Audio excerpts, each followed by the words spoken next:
In this video, we're continuing with sample questions for the TEAS test. And question number 9 is a recipe for Dijon chicken that is designed to serve 6 calls for 3/4 of a tablespoon of brown sugar. What is the amount of brown sugar needed to make the recipe to serve 22 guests? Okay, so here this is definitely going to be set up like a proportion. You want to think of it as, well, for 6 people. I'll get back over here and pick up my pen. For 6 people, it takes 3/4 of a tablespoon, or tablespoon, 3/4 of a tablespoon. And we want to know for 22 people, how much is it going to take? How many tablespoons will it take of brown sugar? So here, to solve this proportion, we just simply cross multiply. And so here we have 6x equals 22 times 3/4. 3/4.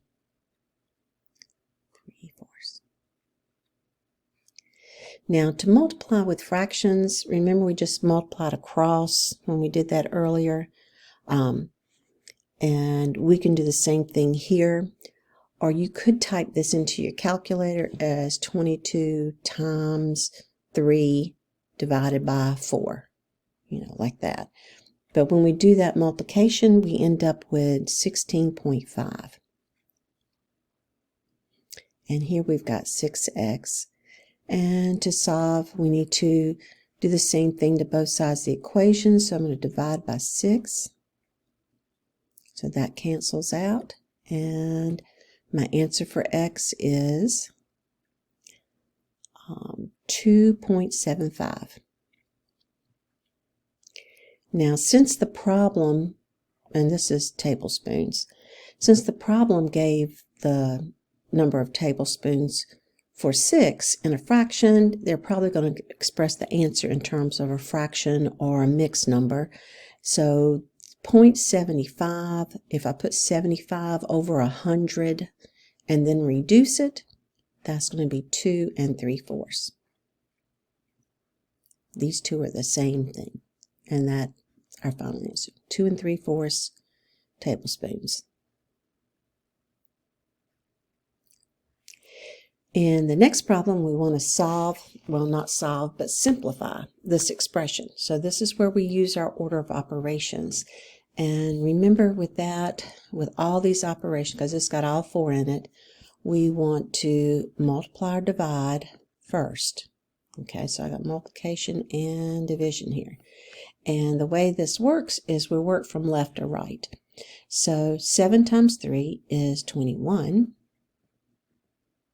Bring down our -8 plus, and then 6 divided by 2 is 3. And then with addition subtraction, we want to work left to right.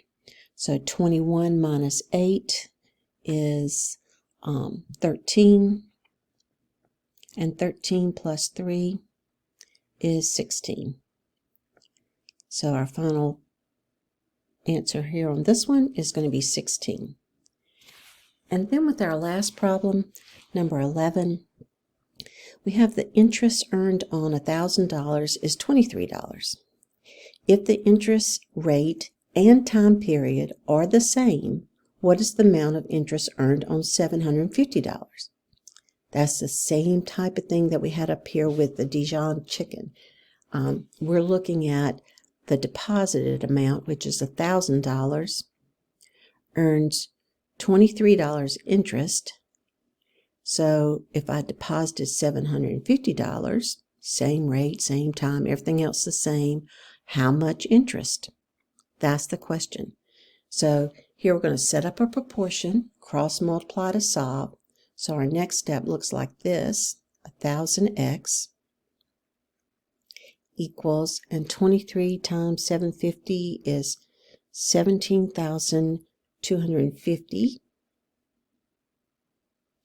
And then we want to solve for x by dividing on both sides by 1,000. Get rid of that 1,000 in front of the x. So this is going to cancel. And then we have dividing through by 1,000 is going to be 17.25. And this is dollars and cents. So that's our answer for x. That's the missing interest amount that we need to look for. I'll stop.